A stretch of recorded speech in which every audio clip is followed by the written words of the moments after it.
Can Europe defend itself? Hello and a very warm welcome to this special edition of Deutsche Welle's Conflict Zone from the World Economic Forum in Davos, Switzerland. I'm Sarah Kelly. We're here with the NATO Secretary General, Mark Rutte, the President of Poland, Karol Nawrocki, the President of Finland, Alexander Stubb, the President of the European Investment Bank, Nadia Calviño, and the CEO of Sanofi, Paul Hudson. Welcome to all of you, and thank you so much for joining us. Now, this question, can Europe defend itself, has really been thrust into the forefront as Donald Trump threatens allies over Greenland. As we wait for Trump to deliver a statement in just a few hours, there has been so much discussion in the past few days, not only about the potential for a trade war with Europe, but also even the collapse of the NATO alliance itself. And with that, Mr. Secretary General, I'd like to begin with you, because with the U.S. still a guarantor of European security, are European NATO allies hostage to Trump's demands? Well, listen, NATO, since 1949, is the transatlantic alliance. And I think we have to be very careful in considering the fact that the US and Canada are not only in NATO to prevent the historic mistake the US made, in their own view, after the First World War, which was retreating from the world stage, and then the long arm of history reaching out to the US again in the Second World War, not wanting to repeat that mistake. They are in NATO because NATO is crucial not only for the defense of Europe, but also for the defense of the United States.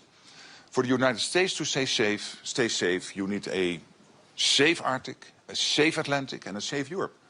And all the military and all the politicians in the US know this, and we really have to be mindful of this. So when the question is Europe safe? Yes, Europe is safe because of what Europe is doing itself within NATO, but also because we have that strong transatlantic relationship. But we know the history, we know the stakes. Let's talk about the current dynamics, and I'd like to ask you, for perhaps a bit of reflection here, did you ever think that you would ever see one NATO member threaten the territorial integrity of another? I mean, you have now the Prime Minister of Greenland telling his public an attack cannot be ruled out. Listen, my role as NATO Secretary General, when there is tension within the alliance, it has been there in the past between Greece and Turkey, there have been other moments when there was tension, then my predecessors always took the view that they should not comment on that in public. That's impossible. Why is that impossible? Because as soon as I do, I cannot any longer help to somehow, with others, of course, not me, only myself, but of course with other leaders, to basically diffuse the tension, to de-escalate, etc. That's why you will not hear me comment. You can be assured that I'm working on this issue behind the scenes, but I cannot do that in public. Sorry, no comments from me on Greenland. Well, sometimes behind the scenes comments do become public in various ways, as we've seen in the past few days. That's true. You've talked about security in the Arctic. No matter how you come out of this Greenland row, I mean, it really seems as if the dynamics have fundamentally changed within NATO. You have Macron saying yesterday, we are shifting to a world without rules. Hasn't all of this fundamentally damaged the foundations of NATO, the shared trust, the shared values? Of course, I see that there are these tensions at the moment. There's no doubt. Again, I'm not going to comment on that, but I can assure you the only way to deal with that is, in the end, thoughtful diplomacy. So statements from me will not add anything here. And when it comes to the Arctic, I think President Trump is right. Other leaders in NATO are right. We need to defend the Arctic. We know that these sea lanes are opening up. We know that China and Russia are increasingly active in the Arctic. There are 8 countries bordering on the Arctic. 7 are a member of NATO. That's Finland and Sweden and Norway and Denmark, Iceland, Canada and the US. And there's only 1 country bordering on the Arctic outside NATO, and that's Russia. And I would argue there is a 9th country, which is China, which is increasingly active in the Arctic region. So President Trump and other leaders are right. We have to do more there. We have to protect the Arctic against Russian and Chinese influence. And that's exactly what NATO ambassadors decided to do in September. We are working on that, making sure that collectively will we defend the Arctic region. I'd like to turn to Poland now. You have traditionally been furiously pro-American in terms of, efforts to keep them on board as a guarantor of security in Europe. You've turned the term to the Greenland dispute, and again, this was a comment that I understand you made last week, a matter between the Danish Prime Minister and President Trump. Just briefly, do you still stand by that after everything that you've seen in the past days and weeks? Of course, United States of America are the most important Polish bilateral ally, but we also appreciate a lot NATO. We are the part of NATO, and we feel responsible for NATO. This is the biggest alliance in the history of 20th century. I think, like Mark Rutte, the NATO is stable, NATO is solidifying, but we of course recognize some problems about the Greenland. And I'm looking at the problem of Greenland from the strategic side. We have Chinese, we have Russian. We feel in Poland Russian threat for 3 centuries even, and we understand it at all in eastern flank of NATO. And if we consider, ladies and gentlemen, that global GDP is consisted of 15% of right. European Union involvement and 15% of United States of America involvement, but according in terms of security, United States of America paying 65% for NATO and Europeans 35%, we have to consider what Donald Trump would like to say about the security, because he's responsible for security of the world as the leader, and we would like to support. Do you really think you can stay out of this? Do you really think you can stay out of this row?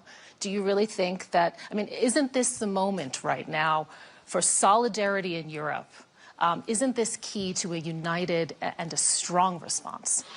There is the necessity of solidarity in Europe, but there is also the necessity of building the good transatlantic relations. And I think that transatlantic relations are very important. We know in Europe, Alex, all my European friends knows how many mistakes had Europe done after and before 2022, and Donald Trump tried to convince our European partners that we have to solidify, and his voice is very important because of the financial, because of the strategic, geopolitical point of view. I, of course, hope that it will be solved thanks to all partners on the diplomatic way, and how far are you willing to go to have good transatlantic relations? Does that mean giving the Americans Greenland, selling the Americans Greenland? How far should European allies go if the Americans do move on Greenland? We have 10,000 American soldiers in Poland. We buy American military equipment, which is the best on the world. South Korean is also very good, but American is... and Finnish tanks you buy. And Finnish tanks. A little bit of a commercial break here, We have the biggest army in East Central Europe. Poland increased the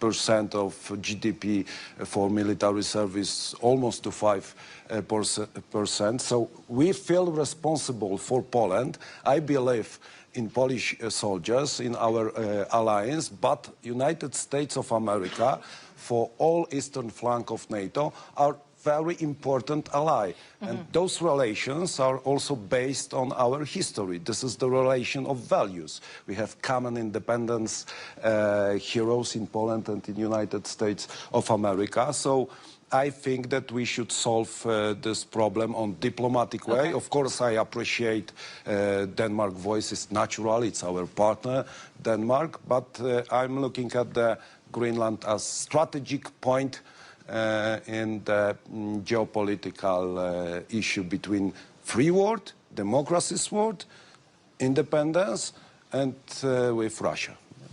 President Stubb, I'd like to turn to you now because you, along with the Secretary General, have been known as the Trump whisperers.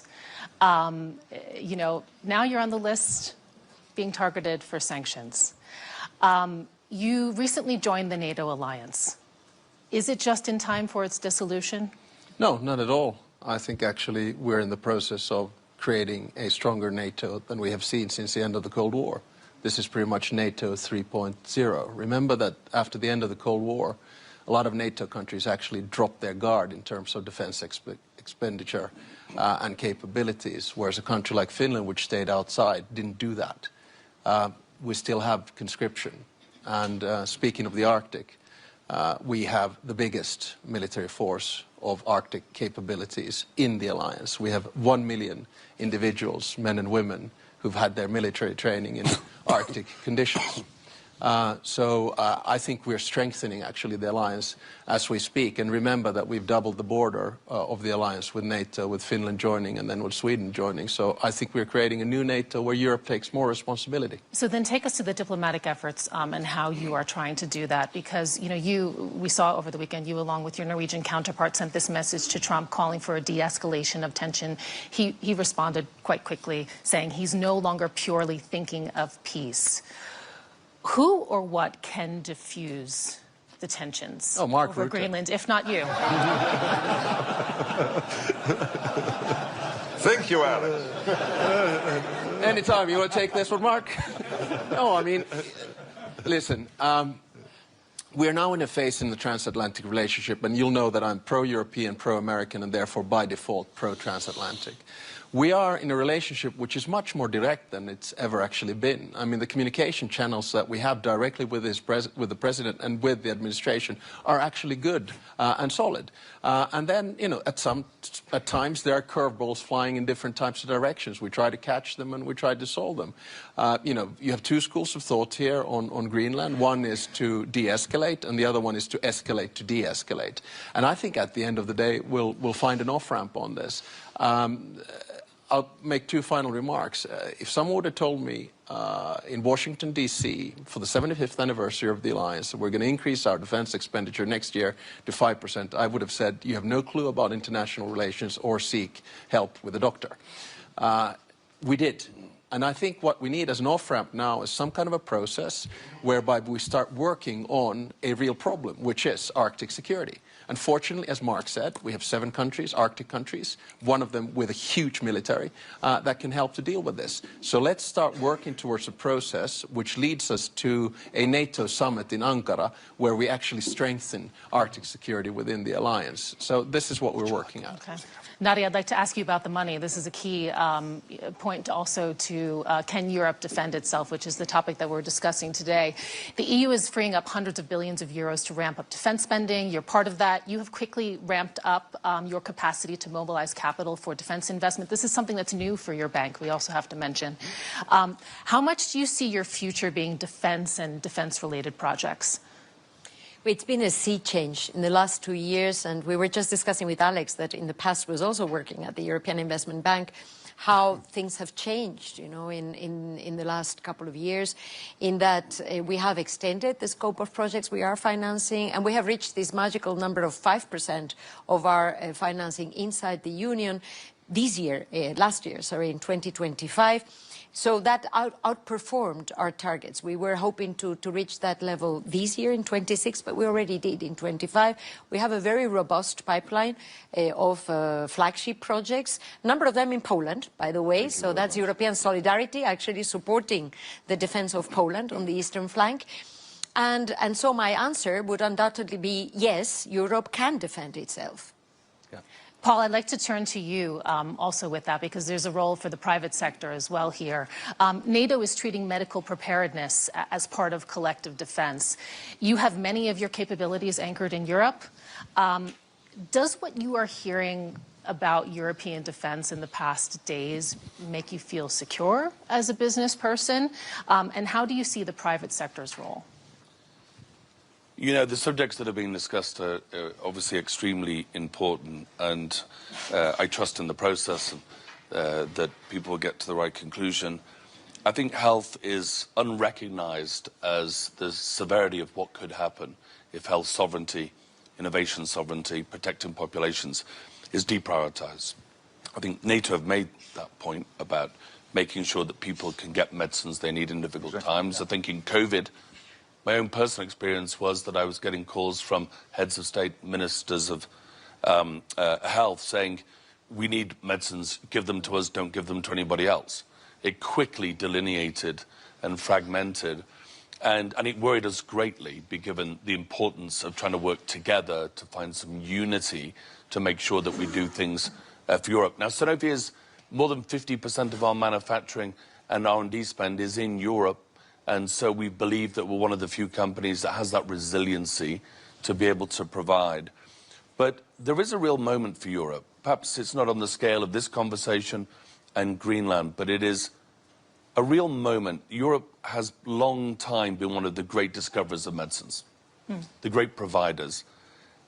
Pressure from Donald Trump on the price that is paid for medicines in Europe has put it into focus. And for the first time, China and the US publish more clinical papers, win more Nobel Prizes, discover more medicines than Europe. And Europe's slipping behind. And it's a moment. It is still in control. While I listen to this conversation, sometimes I worry that there's a lot to be managed, escalate to de-escalate. Europe, in particular, has health innovation and health sovereignty in the palm of its hand. And if it chooses to step forward, it can protect, it can innovate, it can compete.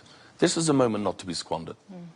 I'd just like to add something and kind of reset us a little bit. We're talking about can Europe defend itself, and something that's really interesting is that we have not said the word Russia or Ukraine, I think, so far in this conversation. And it just goes to show you actually how the conversation has changed. But I'd like to really take it back to now defense capabilities, the spending that also we were talking about. Polish president, we know that you're already projecting to get to 5% of GDP this year. You're doing all of this spending, hundreds of billions of euros being ramped up, but to still be dependent on the Americans. And I'm talking about key things. So air transport, strategic command and control systems, high-end intelligence. Do you get the sense, especially after the events of the past days, that Europeans are really in a state of urgency to quickly ramp up the ability to handle a protracted conflict without the U.S.? What is the plan B if diplomacy fails? I understand your question, but I would like to assure you that our Polish independence and sovereignty is very strong. The first, I believe in Polish soldiers, of course, in our history and our readiness to fight with everyone who would like to invade Poland. So we felt a strong country on the eastern flank of NATO. But we also believe in diplomacy. It's natural in NATO, our cooperation with NATO, with European Union. Diplomacy is, of course, the part of the security guarantees. But what we can do as the Republic of Poland, that our friends also doing this, I see the President of Latvia, Baltic states, we, of course, made the decisions to increase the budget for military service, and it was the great achievement of Europe. But what have happened? In Hague, Donald Trump pushed Europeans to increase the military service cost and GDP. Also, European Union need Donald Trump to be pushed by him to increase this budget. It's not good way, and many countries inside Europe still haven't done this. So, you know, we have big problem about the feeling for our security and responsibility for secure European Union. I'm going to get to you in just a second, Mr. Secretary General, of course. But can I President Stubb, I'd like to ask you first. Do you see this sense of urgency for a Plan B among your European partners? Is there the need for that? And who should lead the charge? Because, I mean, it's a bit unfair. We're sitting here on the panel with Finland and Poland. You know, you are really doing a lot when it comes to defense, especially Finland. You have this comprehensive approach to defense in your country. Are your partners, are they experiencing the urgency? Who needs to come up with the Plan B and lead the charge? Well, I mean, two answers. First is a direct answer to the question of this panel, can Europe defend itself? My answer is unequivocally yes. Without the Americans? Without the Americans. I mean... How? Well, look, But you're relying on them for these key elements. How would you do it at scale and at duration and at intensity? With an assumption that the United States would cut off completely any kind of work. Yeah. Well, if we look at the defense composure of Europe by and large, and a country like Finland, so how do we do it? We have conscription. 1 million have done it. We can mobilize 280,000 soldiers within weeks. We have 62 F-18s. Your next question is going to be, do they fly without Americans? No, they don't. But do we trust that they will continue to fly because it's in the interest of America to do so? Yes. We just bought 64 F-35s. We have the biggest artillery in Europe together with Poland. We have long-range missiles, land, sea, and air. We don't have these because we're worried about Stockholm, right? So, the bottom line is that if you ask me the question that can the Finnish military defend itself against a Russian attack, the whole defense posture of the way in which you do it, yes, we can. But then the second question, which you were alluding to, I think we also have to understand that you fight wars on the battlefield, but you win them at home. And that means that all of us need to focus more on comprehensive security. The civilian side of things. That's why we have civilian shelters for 4.4 million Finns. That's why we have a security of supply where we don't get into any kind of trouble with food shortages, energy shortages, or electricity grids, because we've got this. And this is the, I think, capability that a lot of European states need to do. My absolutely final point. It's all good and well to talk about percentages, but just remember, you don't fight wars with percentages. You fight wars with capabilities, and those you just need to have in stock. Do European NATO allies need to think more about having capabilities that overlap with the United States? Well, this is to hedge their bets. The NATO is constructed like this, that the US, Canada, and the European NATO allies were completely integrated. It doesn't mean that there is the US coming to the rescue of Europe or Europe coming to the rescue of the United States. We are working completely integrated. And for the protection of both the US and Europe, it's crucial that NATO is there. There was one big irritant on the American side with NATO. And the big irritant since Eisenhower was that they were spending, the US was spending, so much more than Europe was spending. Even today, the US is spending 3.5% of GDP on core defense. We are spending in Europe average 2% of defense. And here's my question to the audience. I mean, many of you, I know, criticize Donald Trump. But do you really think that without Donald Trump, 8 big economies in Europe, including Spain and Italy and Belgium, Canada, by the way, also outside Europe, would have come to 2%? In 2025, when they were only on 1.5% at the beginning of the year? No way. Without Donald Trump, this would never have happened.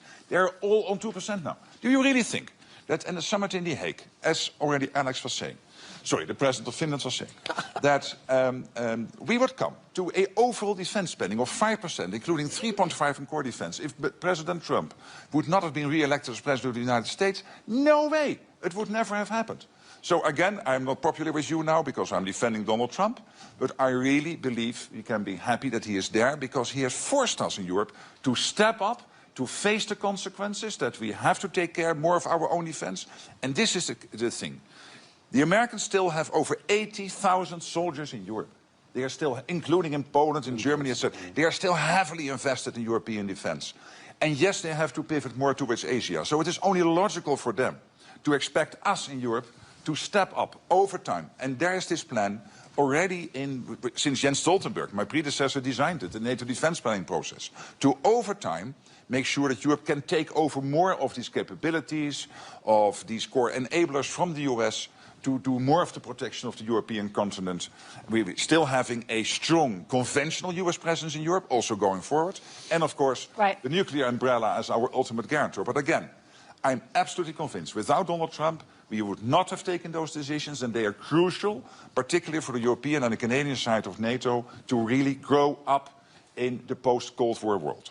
Madam Kelly, you are not happy with this answer, I suppose, of Mark Rutte, that we need Donald Trump in the European Union, but we believe in our military service in Poland. I would like to add that Poland won with the Soviets and Bolsheviks. Finland won with the Soviets and Bolsheviks in 20th century. Japanese and Afghans won with the Soviet Union. So we are ready in our countries to secure our independence, but we need geopolitical and some relations in Europe and in the world to be stronger. We have time for just a quick closing round now, and I'd like to turn to Nadia to kick us off with that, because we have the statement from the European Commission President Ursula von der Leyen yesterday describing a seismic change that makes it necessary to build a new form of European independence. And I'm wondering if you can give us, from the investment perspective, what you think is necessary to realize that vision. I want to, since it's a closing remark, and I was listening to my colleagues, and I want to say, I think the European Union is a superpower. And I think we have to believe in ourselves and our capability. And I'm very happy to see three leaders that are really very self-assured, you know, because that's what I think we need, to speak clearly.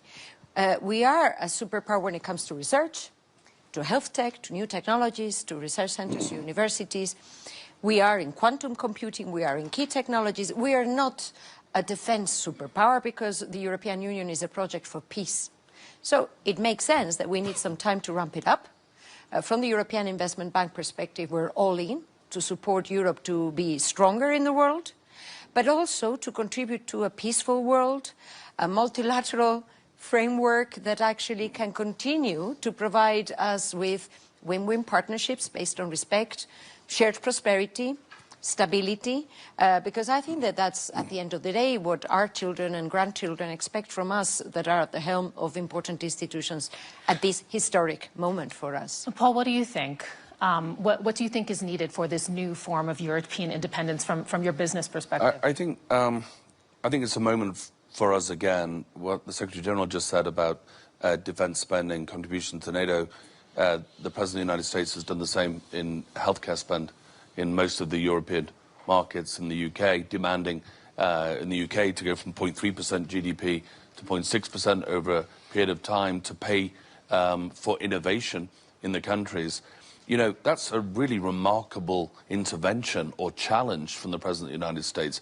I've been in healthcare 35 years. I'm having different conversations with heads of state, ministers of health, ministers of finance, on what it takes to be the champion for the innovation. One of the things you've got to do is give patients in your country access to the best medicines in the world. You can't want the manufacturing, want the research euro, but then not give it to patients. And I think that's a real issue. A lot of people are still struggling to understand that 54% of medicines approved by the European Medicines Agency aren't available to patients in Europe. Approved in Europe, for Europe, not available, because money is not being made available because there are other priorities. And we don't ever belittle the trade-offs.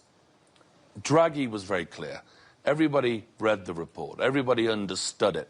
My conversations with the Commission have focused on fair play between member states and not enough on competing with China and the US. I think the US is ready for the challenge because in the end, patients win with access to innovation. I think China is coming. China is going to launch 40% of the world's new medicines by 2030. 40%. And we're not having that conversation. Europe has all of the skills and capabilities, if prioritized, to get it done and to compete, not just to play fair, but to compete in the rest of the world. I want to turn to Poland now. And Mr. President, I'd like to ask you, we mentioned a little bit earlier, I mean, you know, the threat that is posed by Russia, its ongoing invasion of Ukraine. You know this, of course, better than anyone, being on the eastern flank there. Do you think, you know, in all of this talk, in all of this conversation over Greenland, is Ukraine the casualty here? Do we run that risk? Can you repeat? I don't understand. Is Ukraine... The conversation has been dominated in the past week and days. Yeah, about Greenland. About Greenland. Yeah. Okay, and... No, where is the attention now on Ukraine? What could this potentially mean for Ukraine? What could it mean for the resources that they need so desperately in order to maintain this fight on the European continent? I think that Ukraine issue subject after the attack of Russian Federation is most important, not only for Poland and eastern flank of NATO, but for all free world. And I think that the problem around Greenland doesn't mean that we don't think about the Ukraine. We support Ukraine in Poland, in NATO, in European Union. United States of America supported Ukraine, and we have to consider this problem as the main problem in Europe nowadays. And I'm very happy that we are going, maybe slowly, but we are going to long-lasting peace in Ukraine. This must happen, I think. But I'm not afraid, Madam Kali, that the situation around the Greenland means that we forget about Ukraine. We understand the problem about the Ukraine and still feel the Russian threat. We are still in Eastern Central Europe under the Russian threat, and I think that we are in the middle of the hybrid war. This is the peculiar Soviet composition which we have known for 100 years. You know, this is the composition of a military force, information, disinformation, propaganda, and we are nowadays in the middle of hybrid war in the European Union. President Stubb, I'd like to ask you as well. The U.S. administration has made it very clear we are in an era now of hard power, and they will wield it where they feel it is advantageous or necessary. You've said earlier that Europe can defend itself without the Americans. If it comes down... not exact, Mike, so that's not a quote. More or less, more or less. We'll go back to the transcript. Let's stick to the left on this one, yeah? More or less, more or less. I love journalists. Stoop against us. But if it comes down to it, given the dynamics that we have seen here, does Europe also need to have the potential to defend itself against America? No, I mean, come on, let's not push the hypotheticals here. Let's get back to the reality of the situation, and let's put it back into perspective, and especially the war in Ukraine, which Karol there quite well mentioned. Look, what has Russia achieved in the past 4 years? It's acquired 20% of the territory of Ukraine through military warfare, roughly 2%. In the process of doing that, it has provided about 1 million casualties and dead. It has decreased its sphere of influence. You can see the Central Asian countries, you can see the Southern Caucasus detaching themselves from the Russian Empire. You look at the Russian economy right now. If we go with the inflation rates of the 2 first weeks, we're looking at 30% inflation this year. 16% interest rates, zero growth, no more reserves, incapacity to pay the soldiers when the war ends. So I'm more worried about Russia's unwillingness to end this war because they cannot afford to do so than about Russia's capability to win this war because not end this war because they're moving ahead. So let's keep things into perspective. NATO hasn't entered the scene yet, and they have not been able to advance in the past 4 years as much as expected. This war has been an utter strategic failure of President Putin. He increased the size of NATO. He made Ukraine European. He increased the defense budgets of European states. And here we are asking ourselves, shaking, are we able to defend ourselves? My answer is, yes, we are. Secretary General. Absolutely. Secretary General, I'd like to ask for your remarks also on that point. We've been talking about can Europe defend itself. The question is how, and how that evolves also over the next years. Do you ever see a day where European defense doesn't have NATO as the cornerstone? No, I don't. And let's not forget the EU is great. It is 23 countries in NATO of the 32 are also in the EU. But it is only 25% of NATO overall GDP. 75% of NATO GDP is outside the European Union. Let's not forget. That's a fact. The US is by far the most powerful nation on earth. And the President of the United States is therefore the leader of the free world. And you cannot envisage NATO without the leader of the free world being an integral part of that organization. And nobody wants it. Not on the US side, not on the European side. He said last night in his presser that he was doubtful whether the Europeans would come to the rescue if Article 5 will be triggered. I tell him, yes, they will. And they did on the 11th of September 9/11 in 2001, when for the first and only time Article 5 was triggered. I have no doubt the US will come to the rescue here. We will come to the rescue of the US, and we need each other for our collective protection. You made a very good point. The risk here is that we focus, of course, on Greenland, because we have to make sure that that issue gets solved in an amicable way. But the main issue is not Greenland now. The main issue is Ukraine. And I agree with everything Alex Stup was saying, but I'm also a little bit worried that we might drop the ball focusing so much on these other issues. Yeah. And as we speak, Russian missiles and Russian drones are attacking the energy infrastructure in Ukraine. We know that it is now minus 20 degrees in Kiev. We know that Ukraine can only take care of 60% of its own electricity. And yes, it is true, the Russians have lost in December 1,000 people dead. Not seriously wounded, dead a day. That's over 30,000 in the month of December. In the 1980s in Afghanistan, the Soviets lost 20,000 in 10 years. Now they lose 30,000 in 1 month. But they still continue the attack. They still increase the attack. And that means that if we Europeans here in NATO are thinking that because of the 90 billion the Commission has been able to bring together with the nations, or because the peace process is moving in the right direction, we can forget about the defense of Ukraine. Don't. They need our support now, tomorrow and the day after. And yes, great if there is a peace deal. Everybody's working on that. The Americans, of course, are leading that process. Great that the 90 billion is there, but that will only be there in March, April, May, whenever. So that still takes time. So I need the European allies to keep focus on this issue. And what I'm really worrying about is that because of the peace process and because of the 90 billion, we lose sight, and that in the meantime, the Ukrainians do not have enough interceptors, have enough American gear particularly they need, because it is not any longer available in Europe, for them to defend themselves. So this focus on Ukraine should be our #1 priority. And then we can discuss on all the issues, including Greenland, but it should be Ukraine first, because it is crucial for our European and US security. I'd like to open up the conversation now to the audience. There's a very high-level audience, we have to say. I'm seeing the President of Latvia sitting in the front row. I believe I also spotted the Defense Minister of the Netherlands here as well. Hey, where is he? Right there. Wave hello. We'll be passing around a mic, and I would like to ask that you please stand up, and that questions are kept brief, because I see many hands going up. Thank you very much. I have a very short question to Secretary Rutte. There are negotiations about Ukraine, and I fully agree with you that Ukraine is the main challenge, and Russia basically is the main threat.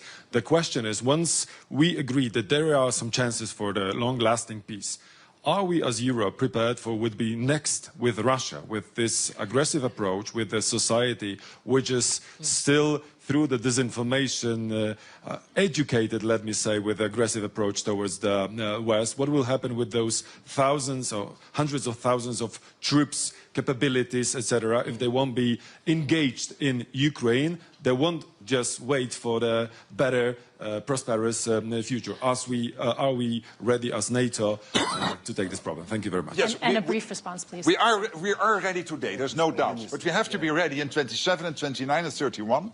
And this is why what we decided in The Hague to ramp up defense spending to this 5% was crucial. But we also have to ramp up the defense industrial production. And we're not doing it. Not in the US, not in Europe. We are not nearly producing enough. The fact that Poland, which is the closest ally to the US you can find, is buying in South Korea is because they cannot buy enough in the US or in the European and defense buying in Finland. In Finland, yeah, but also Finland. Yes, Alex, I love you, but you are not producing enough. Your defense industrial base has to ramp up, and you know it, so please spend time on that. And this is true for the whole of NATO territory. So it is not only money, it's also the defense industrial base, including preparing our other industries, including our car industries, etc., for a moment when there might be a situation where we need them. Russia is on a war economy footing. They spend 40% of the state budget on defense. 200 billion a year, with a spending power with the 200 billion because of the structure of their economy, which is much higher than we can do in Europe.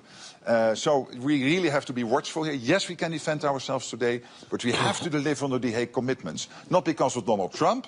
Yes, it equalizes with the US, that keeps them in, but particularly because we have to defend ourselves.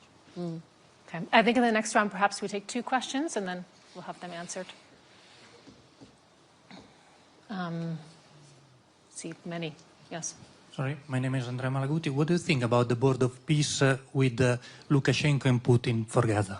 Please, one more over here. NATO is 32 countries in the Northern Atlantic, and I'm not commenting on things outside North Atlantic area. Sorry, I have too much on my plate already. Thank you. Margaret, could you please comment on Macron's speech yesterday here in Davos that was very honest? What is your reaction to it? I respect him a lot, and I'll see him later today, and I think he had a speech which was strong on Canadian values and what Canada can contribute to the world. At the same time, I would say this is very good, and Canada's back. When you look at NATO, they were spending 1.3, 1.4%. They got to the 2%. They have now a plan to reach the 5%. They are massively helping out with Ukraine now. So I could say since he became Prime Minister, NATO is really back in NATO, back in defending the transatlantic alliance. And I think that's great news. I think it was, question here can and I one question that? there. Sorry, can I ask? Sure. I think it was an excellent speech. It was a deep analysis of the change in the world order and the new balance that we're looking at. It was very realistic. It talked about values-based realism as a driver for Canadian foreign policy. All in all, I think one of the best speeches that we've heard here in Davos this week so far. Okay, we'll go first here. Yeah, thank you very much. Would you think that if the transfer of the sovereignty of Greenland can be achieved, would you think this might lead to the demise of the idea of so-called Western collective?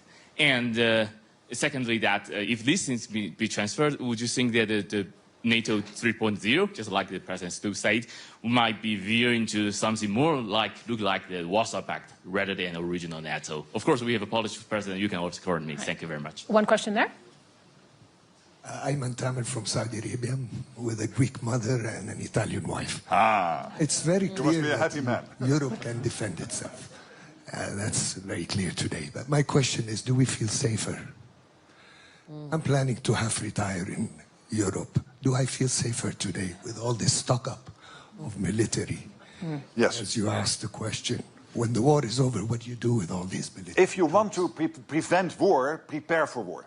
The only way we can prevent the Russians or anyone who wants to do us harm, is to make sure that they know that the reaction we will have is devastating. Today, yes, it is. But if we would have continued with this 1.8, 1.9% defense spending and a defense industrial base, which is not producing enough, we would not be ready in 29 and 31. And our adversaries know this. So I know that people are worried that, we are spending more on defense. Yes, we do this to prevent war from breaking out. You have to be strong. We have to be strong against those who wish us ill. I think that what we are doing is still preparing to prevent ourselves for a war. And according in terms of today's main question, can Europe defend itself? I hope that we will never answer this question in terms of kinetic war. And this is our responsibility, leaders of Europe, to think about the future and to be ready for even kinetic war. And I think we try to do this. But one point, if I may add one point which is important, is that Europe's defense is not only about tanks. It is also about health.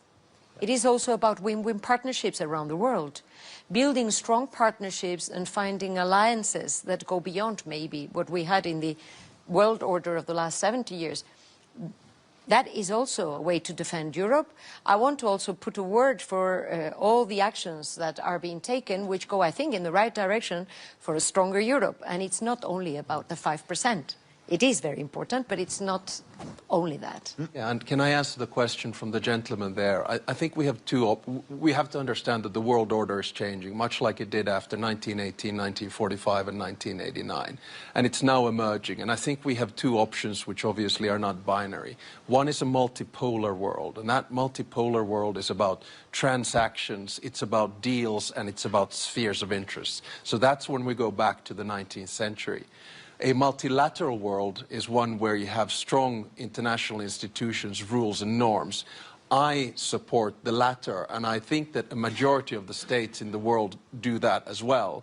But the multilateral order that was created after World War II was created in the image of the West. Therefore, we need to now change the power structure and give agency to bigger players in the global South. Otherwise, we go back into a dog-eats-dog world, and we try to avoid that. I'd like to thank you so much to everyone. There's a lot of hands still going up. I mean, the conversation, I think, is going to be continuing for quite some time. A relatively eventful day, I think, also ahead of us here at the World Economic Forum in Davos. I know that there are bilaterals also planned as well, a lot of diplomacy, a flurry going on.